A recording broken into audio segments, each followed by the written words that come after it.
Welcome to the Food and Trucks Show. Hello à tous, bienvenue donc sur le Food and Truck Show, épisode 8, et je suis avec Antonio qui représente Sally's Pizza, food trucker belge qui va nous parler de son parcours aujourd'hui, son expérience, son aventure dans le monde du food truck. Pour commencer, comme d'habitude, c'est la question que je me pose depuis un petit moment et que je vais commencer à poser assez souvent. C'est, comme je dis toujours, en fait, je me suis aperçu, il n'y a pas d'école de food truck. Quelle est ton expérience à toi? Alors, moi, je viens d'un secteur qui n'a rien à voir avec l'ORECA. J'ai toujours travaillé dans le secteur du bâtiment et j'ai toujours eu une grande passion pour la cuisine. Et la difficulté dans ma passion, notamment en tant que pizzaiolo, c'est de se former parce qu'il y a très très peu d'écoles de pizzaiolo. Pour ma part, le seul moyen d'être formé, ça a été faire du porte-à-porte dans les pizzerias pour recevoir une formation via un restaurant parce que, comme je disais, c'est super compliqué de se former en tant que pizzaiolo. C'est un cercle super fermé, mais il m'a fallu énormément de temps pour avoir accès à cette formation. C'était quoi la passerelle entre? Tu t'aimais bien faire à manger? Il y avait déjà une passion pour la cuisine? Ouais, il y avait une passion pour la cuisine, mais j'ai toujours voulu être indépendant. Et le seul moyen d'être indépendant et vivre de ma passion, c'était, je me voyais bien pizzaiolo. Ok. Alors, j'ai essayé dans un premier temps, trouvé le pizzaiolo qui a bien voulu me former. J'ai essayé et ça me plaisait et je me suis dit, allez, pourquoi pas, c'est une nouvelle aventure. Oui, ok. C'est bien. Sympa. D'accord. Donc, tu travailles dans le bâtiment, tu te fais tes formations sur le côté pour devenir indépendant. Et qu'est-ce qui t'a amené dans le monde du food truck? Pourquoi le food truck et puis comment t'y es arrivé au final? Parce qu'on pourrait penser classiquement travailler dans un restaurant, ouvrir son resto, mais pourquoi? Enfin voilà, comment t'es arrivé au food truck? Le food truck, je suis quelqu'un qui est assez n'aime pas rester fort statique au même endroit. Et je me suis dit, j'avais déjà vu un peu le concept food truck. Il n'y avait pas énormément de food truck pizza, et je me suis dit, tiens, pourquoi pas s'aventurer dans un food truck pizza. Ouais, c'était il y a combien de temps c'était il y a combien de temps l'ouverture? Alors, l'aventure a commencé il y a 5 ans, donc le 16 avril. Il m'a fallu une bonne année de réflexion avant de me lancer. Parce que c'est assez pas compliqué, mais on n'est jamais sûr de rien, hein, sur quoi on va, où est-ce qu'on va. C'est vraiment, en plus, j'avais pas beaucoup de connaissances dans ce milieu pour me guider, m'orienter. Et, donc, il m'a fallu énormément de réflexion. Et donc, il y a 5 ans, voilà, on a commencé l'aventure avec Sally's Pizza. J'ai toujours gardé mon boulot sur le côté. Donc, j'étais à temps plein chez mon employeur. Et le camion qui était, c'était le petit plus du week-end, voilà. Après, il a fallu prendre une décision. On se lance ou on se lance pas, mais je veux dire, plus on attend, et plus on réfléchit et plus on tourne en rond. Donc, je commence en complémentaire et donc, temps plein chez l'employeur et puis le camion le week-end. Ça a été les premiers mois, c'était plus ou moins gérable. Et au fil du temps, on commence à être connu. Au début, vous n'êtes pas de location. On n'était pas assez connus pour être loués. Et ça a duré 6-7 mois, un bon 6 mois. Et là, tout doucement, on commençait à faire du privé. Puis une fois que le privé commence, c'est du bouche-oreille, ça va très vite en général. Ça va très très vite, oui.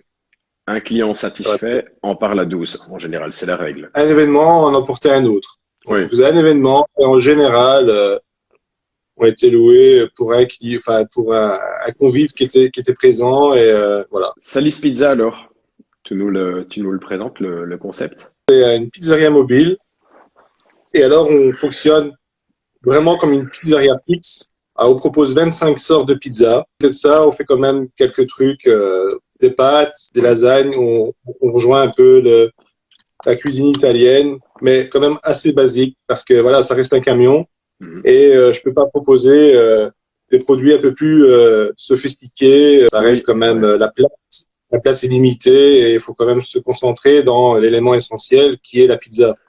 Quand on book Sally's Pizza pour un événement privé, un mariage, un anniversaire ou autre.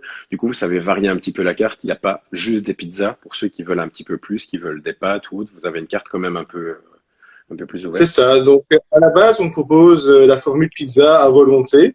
Mhm. Après, il est possible d'assimiler les deux, donc les pâtes et les pizzas. Mais les deux produits à volonté, c'est juste pas possible. Donc, ce qu'on fait, c'est que on propose aux clients de s'orienter vers une formule à volonté Oui. et un nombre bien précis de l'autre produit, que ce Ok. soit à volonté pour les pâtes ou à volonté pour les pizzas, et un nombre bien précis pour l'autre ou pour l'un, pour l'un et pour l'autre. Ok. Les deux, c'est pas gérable.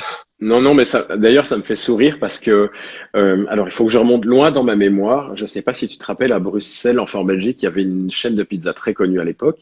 J'arrive plus à me souvenir le nom et qui proposait des pizzas à volonté. Ils faisaient le pizza buffet, je pense, le vendredi. C'était Pizza Hut qui faisait ça? Pizza Hut fait ça, ouais. On s'est rendu malade avec ça, hein. Moi, je me rappelle encore, c'était un menu, je pense, à 12 euros. C'était une horreur parce que c'était pas des pizzas artisanales, c'était pas la même qualité de pizza, donc tu te retrouvais vite gonflé comme un ballon de baudruche. Donc quand tu m'as parlé de ton menu pizza à volonté, je m'en suis rappelé des après-midi au travail à presque dormir sur place tellement on en mangeait. Et c'est une formule qui plaît énormément aux clients. Parce que c'est un petit luxe d'être voilà, d'être assuré que ces convives auront mangé à leur faim. Oui.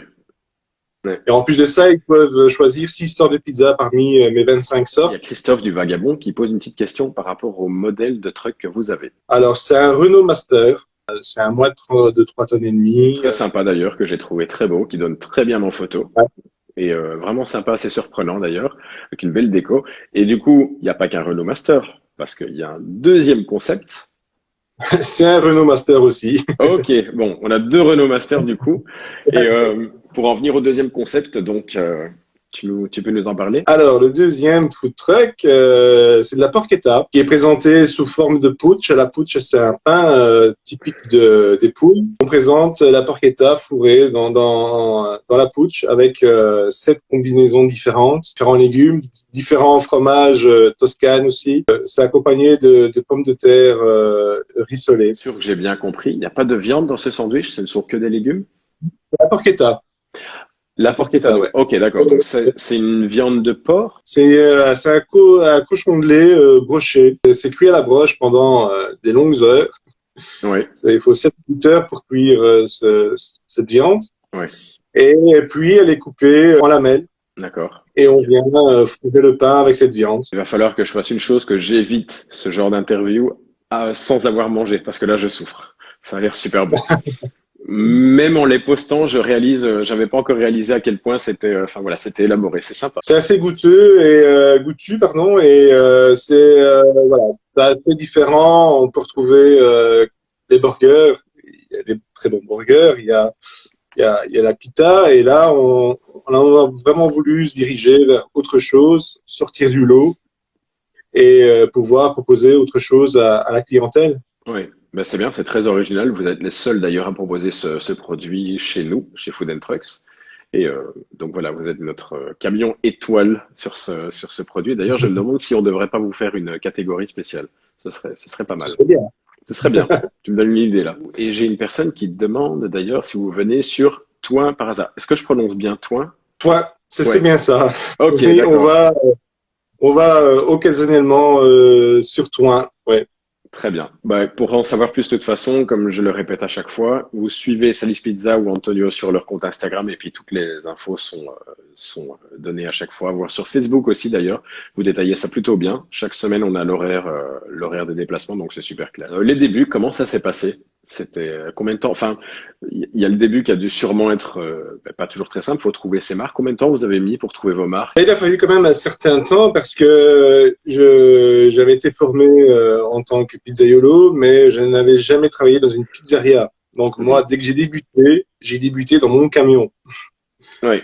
Et du coup, je n'avais pas ces réflexes d'un pizzaiolo qui, lui, pourrait voir plus clair comment agencer son matériel. Et donc il a fallu vraiment quelques mois d'adaptation, parce qu'en plus, c'est étroit, on travaille à plusieurs dedans, pour vraiment chacun sa place et coordonner les mouvements. Ça, c'est super important, parce que le tour de pelle pour enfourner, il y a ma femme qui a reçu quelques coups plusieurs fois.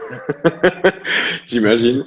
Ça ne doit pas toujours être simple. C'est vrai, le premier événement qui vous a marqué, par lequel vous avez commencé, c'était quoi, un privé ou un festival? Alors, le premier événement, ça c'est une très bonne question. Non, c'était un privé. Ok. C'était un privé, ouais. Premier événement public. J'étais dans une association et on a fait le festival des food trucks. Ça c'était vraiment le premier gros truc qu'on a osé s'aventurer. Ouais. Mais en festival, les festivals, on a commencé en 2018, donc 2 ans plus tard. Oui, c'est une bonne stratégie aussi, je pense, le temps de se faire les marques aussi, parce que c'est un autre travail. C'est une autre organisation. Il faut un peu d'expérience et il faut quand même, parce qu'un festival, c'est énormément de monde et il faut vraiment un bon débit. Mm-hmm. Et du coup, j'ai préféré prendre le temps de bien connaître le camion et puis voilà, on a commencé à faire, c'était le festival de Ronquière 2018, tout premier. Ok. Ouais, c'est une autre aventure, une autre expérience, une autre gestion de logistique aussi. On part plein de mystères, plein de questions en fait au final, parce qu'on ne sait pas trop si on va vendre, si ça va fonctionner, est-ce que le festival va marcher. Ouais. Donc comparé à l'événement privé au final où on part entre guillemets, tout est prépayé, tout est précommandé, donc on y va beaucoup plus calme. Et justement, festival contre événement privé, qu'est-ce que tu préfères toi? C'est deux mondes différents. Moi personnellement, je préfère le privé. C'est plus convivial. Oui. Et voilà, personnellement, voilà, le privé. Si je dois choisir, le privé. Ouais. Mais j'aime bien le festival, hein. C'est une chouette ambiance. Je retrouve des collègues, ça me permet de voir des collègues. On passe des bons moments, mais je préfère nettement le privé. Oui, je suis d'accord avec toi. Il y a une certaine proximité aussi avec le client. Ah ouais. Où on se voit le premier jour et puis on se revoit le jour de l'événement et puis il y a un petit après généralement. Ou parfois moi ça m'arrive. Pardon? Chez le privé, je disais chez le privé, on est attendu, je veux dire, ils ont tous hâte qu'on soit là, de goûter. Voilà, un festival, les gens ils viennent parce qu'ils ont faim pour les bars. Après, ça peut apporter du positif aussi un festival, hein, pour une occasion ou autre. Mais je préfère honnêtement le privé. Oui, je dirais qu'il faut être fait pour ça, le festival, pour en faire vraiment beaucoup, parce que moi, en ayant fait, je me suis aperçu au bout d'un moment, je me suis dit, faut vraiment être fait pour ça. C'est pas nécessairement fait pour moi, par rapport à l'agencement. Tu dois parfois dormir dans ta voiture parce que il y a 2-3 galères avec le camion, ou alors tu finis simplement tard. T'as le temps de te reposer. Je me suis aperçu de certaines choses où ça a été une aventure pour moi. Le premier, j'ai fait direct un long week-end. C'était un festival, un Oktoberfest en Espagne au sud. Je peux dire que c'était quelque chose. Et puis, d'un côté, c'est marrant. On s'est pas embêté du tout. Filer à la boulangerie, racheter du pain, des choses imprévues. On avait trop vendu. Enfin, voilà. Donc, c'est un mystère que t'as pas de l'autre côté. Mais c'est assez compliqué aussi dans mon domaine parce qu'il y a la gestion de la pâte à pizza qu'il faut savoir, qu'il faut gérer, la pâte à pizza, il faut la préparer 24 à 48 heures, au minimum 24 heures à l'avance. Donc, il faut pouvoir gérer le stock et ne pas tomber à coup de pâte, quoi. Il faut vraiment bien calculer son coût. Ouais. Et en plus, les festivals en général, c'est en été. La pâte à pizza a horreur de la chaleur. D'accord. Donc, faut préparer, mettre tout de suite au frais pour qu'elle tienne le plus longtemps possible. Enfin, c'était une gestion compliquée. Contrairement à mes collègues qui, eux, ils ont de la marchandise, soit préemballée ou du frais, mais en stock, qui sort du frigo, et voilà. Qui cuisine, moi, j'ai en amont du taf. Parce que maintenant, ça fait 5 ans que tu le fais. Qu'est-ce qui te passionne le plus dans tout ça? Qu'est-ce qui se passe? Enfin, pourquoi cette aventure? Qu'est-ce qui te fait maintenir éveillé tous les jours pour ce food truck? La cuisine. Et puis la diversité. J'aime bien que ce soit vraiment diversifié. On n'est pas au même endroit, on voit pas les mêmes gens. C'est ce qui plaît plus, quoi. Ouais. On voit du monde, on voit des belles choses, on voit dans des endroits peut-être qu'on n'aurait jamais fait sans food truck. Là, actuellement, vous vous déplacez dans toute la Belgique. Exactement. On a fait les 4 coins de la Belgique. On va vraiment partout. Oui, tu m'as expliqué ton intention, commencer à découvrir le nord de la France tout doucement. Vous n'êtes pas loin. Ben ouais, c'est vraiment un marché que je voudrais exploiter parce que voilà, comme je te disais, on est vraiment à 2 kilomètres de la frontière française. Mhm. J'ai fait 2 événements en France, pas deux entreprises, quelques privés, mais pas autant qu'on puisse en faire en Belgique, quoi. Oui, oui, oui. On a vraiment du mal à percer de ce côté-là, alors que on est vraiment pas loin. Tu sais, on s'annonce aussi comme présentant aussi le fait qu'on peut mélanger, apporter de la mixité au food truck et passer les frontières. Donc, ce sera avec plaisir. On va essayer de te mettre en avant sur les prochains événements français.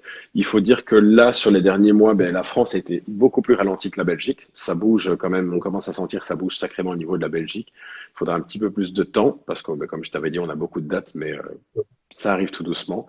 Quel conseil est-ce que tu aurais à donner aux plus jeunes enfin, food truckers plus jeunes, surtout les food truckers en devenir, parce qu'on observe quand même une émulsion de personnes qui Ouais. reconsidèrent leur vie, qui se posent beaucoup de questions suite au confinement, suite à leur carrière, qui veulent peut-être se lancer dans un food truck ou qui sont déjà en train de tout préparer. On les rencontre tous les jours, j'ai discuté avec pas mal tous les jours.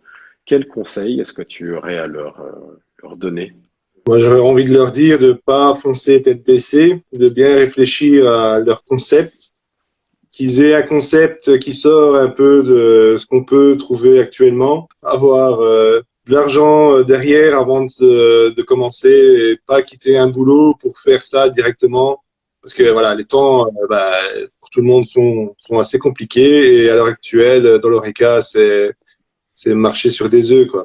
Oui, tout à fait. Donc vraiment un concept bien réfléchi qui sort du lot et faire de la qualité, un bon produit. Et je pense qu'après, Et un peu de chance. et une bonne trésorerie en plus. Une bonne trésorerie, ouais. Elle est soit très vite dans le bien et aussi vite, voire plus vite dans le mauvais, quoi. Mais on l'a appris, je pense qu'on a pris une belle raclée, une belle leçon avec ce qui est arrivé cette année, hein, avec l'histoire du confinement. Et je pense que beaucoup d'entreprises, d'entrepreneurs, ceux qui l'avaient pas fait en tout cas, ont pris une bonne leçon à se dire, ben, au final, la trésorerie, c'est pas à négliger parce que c'est vrai qu'on voit rentrer beaucoup d'argent dans les événements. On en voit ressortir aussi pas mal. Et au final, c'est bien de se faire un petit coussin. Et je pense qu'au détriment de beaucoup, hein, mais on l'aura appris cette année. Je pense que c'est le mot d'ordre. C'est les amis, si vous lancez un food truck, enfin voilà, faites-vous une trésorerie solide parce qu'il va falloir les rendre solides au final parce qu'on gagne pas dans tous les événements. Même si ben, c'est clair que si on se concentre à 100% sur du privé, on part gagnant, ça c'est sûr et certain. Mais il reste quand même le risque des festivals parfois qui fonctionnent un petit peu moins bien pour plusieurs paramètres, une concurrence, un mauvais emplacement et autres. Et puis on a mal géré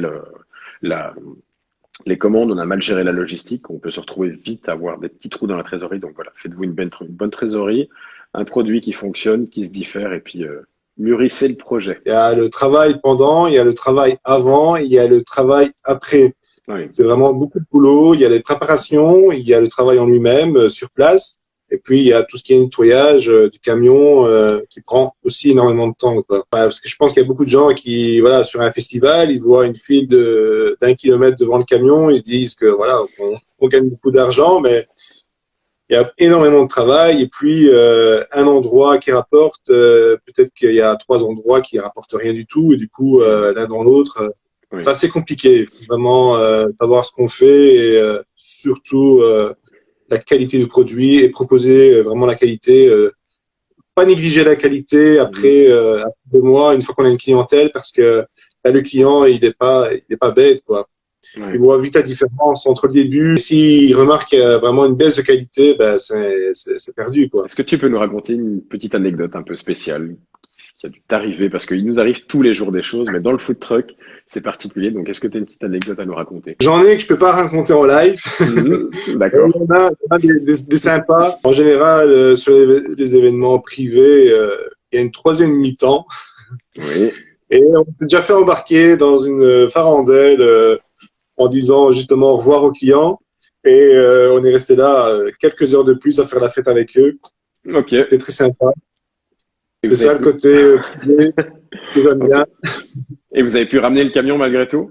Ça a été compliqué, mais on l'a ramené. Donc mon deuxième événement, et c'était un privé, et la famille tellement sympa, tellement aimable, m'a invité à manger avec eux. Et, vu que j'avais mangé déjà, à boire avec eux, on a picolé un peu, discuté, puis au final, on s'est vite retrouvé à 4 heures du matin, fatigué sur les genoux, et j'ai laissé la remorque derrière, je pouvais pas, enfin, c'était mon deuxième jour, c'était pas possible, j'ai laissé la remorque dans l'aventure. Je suis revenu la chercher le lendemain matin, ils étaient contents, parce que c'était lumineux, c'était joli. Donc vous êtes trois dans l'équipe, c'est ça, à travailler dans le food truck, dans les événements constamment? Ma femme et mon fils, qui eux, ils travaillent avec le camion de Porchetta et voilà, on a du personnel. Moi, j'ai quelqu'un avec moi le week-end pour me donner un coup de main avec mon camion. On est dans des endroits différents. Oui. Et du coup, tout seul, moi, c'est pas possible. Donc, il me faut absolument quelqu'un. Et voilà, ma femme et mon fils, eux, ils partent avec la Porchetta dans différents emplacements